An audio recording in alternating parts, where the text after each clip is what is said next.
Buenos días, muchas gracias a IUS 360 por la invitación. Mi nombre es Daniela Supo, soy abogada asociada del estudio Rodrigo Elías y Medrano, y en la presente entrevista abordaremos conceptos generales sobre el deber de información previsto en el Código de Protección y Defensa del Consumidor.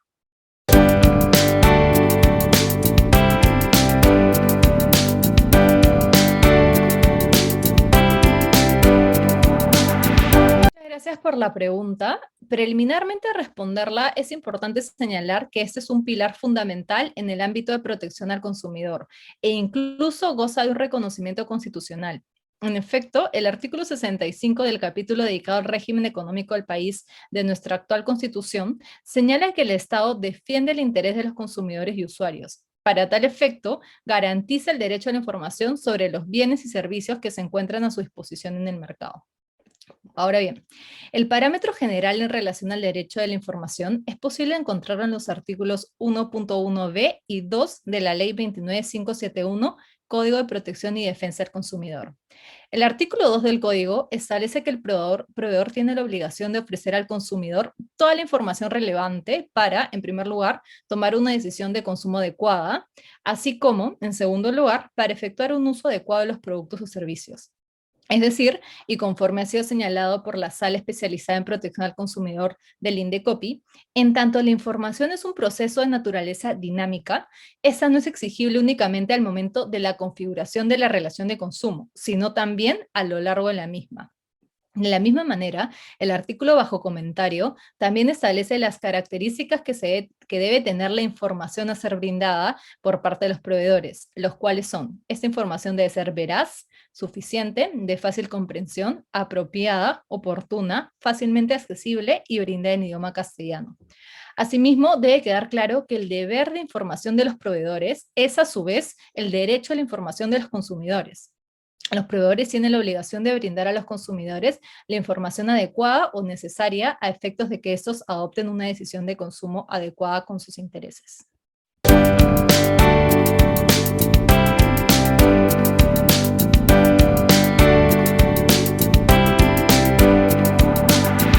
Gracias por la pregunta. Bueno, en primer lugar es importante tener en cuenta que el código, en sus diferentes secciones, establece la información mínima obligatoria que el proveedor debe brindar en determinados servicios. Por ejemplo, la información mínima en el proceso de compra-venta de servicios inmobiliarios, en servicios educativos, financieros, entre otros. Asimismo, en segundo lugar, siempre es importante tener en cuenta la regulación específica de cada sector, a fin de verificar si se establece algo en particular sobre la información que deban trasladarse a los proveedores. Ahora bien, teniendo en cuenta esos dos puntos, considero que es posible acercarnos a un parámetro a través de las denominadas garantías previstas en el código. Se debe tener en cuenta que el término garantía en protección al consumidor se entiende como el conjunto de condiciones, características y propiedades que posee un producto o contemple un servicio. Estas son reguladas en el artículo 20 del código. Existen tres tipos de garantías: las garantías legales, las explícitas y las implícitas. Una garantía es legal cuando por mandato de ley o de las regulaciones vigentes no se permite la comercialización de un producto o la prestación de un servicio sin cumplir con la referida garantía. Por ejemplo, en el caso de los productos alimenticios, el artículo 32 del código obliga a los fabricantes a consignar en la etiqueta de sus productos una denominación que sea acorde con la naturaleza y composición. Y en el supuesto que no se cumpla con dicha disposición, estaremos ante una transgresión al deber de información al no trasladar de manera adecuada los datos sobre la naturaleza del bien ofrecido.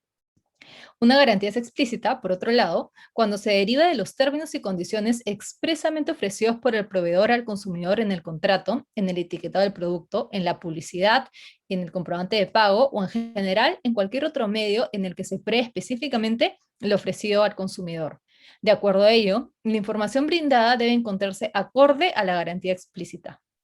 Ahora bien, en el caso de las garantías implícitas, esta situación se torna un poco más compleja. Son un poco más complejas. En tanto nos encontramos frente a un escenario en el cual se suscita un supuesto no contemplado en las condiciones pactadas, por lo cual resulta necesario aproximarse a cuáles podrían ser las legítimas expectativas del consumidor respecto al producto o servicio adquirido. Precisamente en este punto es donde se convierte en un elemento trascendental el análisis de la calidad de la información que debería ser brindada en base a la expectativa que podría tener el consumidor en relación a un producto o servicio, teniendo en cuenta, claro está, el mercado en el cual este es ofrecido.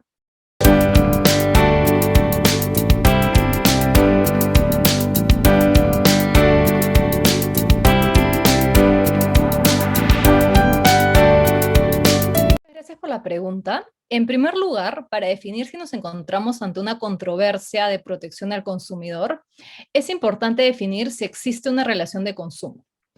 La relación de consumo es definida en el código como la relación por la cual un consumidor adquiere un producto o contrata un servicio con un proveedor a cambio de una contraprestación económica. Es decir, el concepto propio de la relación de consumo abarca la contraprestación. Sin embargo, hay que tener en cuenta que el código incluye las operaciones a título gratuito siempre y cuando éstas tengan un propósito comercial dirigido a motivar o fomentar el consumo. Es decir, se deben dar en la dinámica de un mercado y con un fin comercial.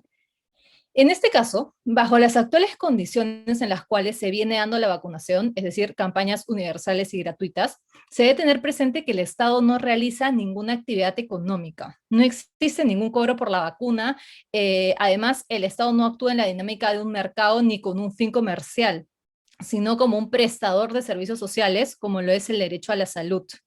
Entonces, teniendo en cuenta la definición del código en relación a la relación de consumo, en las actuales condiciones de vacunación, se puede señalar que no existe una relación de consumo y por ende no podemos estar ante una controversia apta de ser ventilada ante los órganos de protección al consumidor, pues este primer requisito no se cumpliría.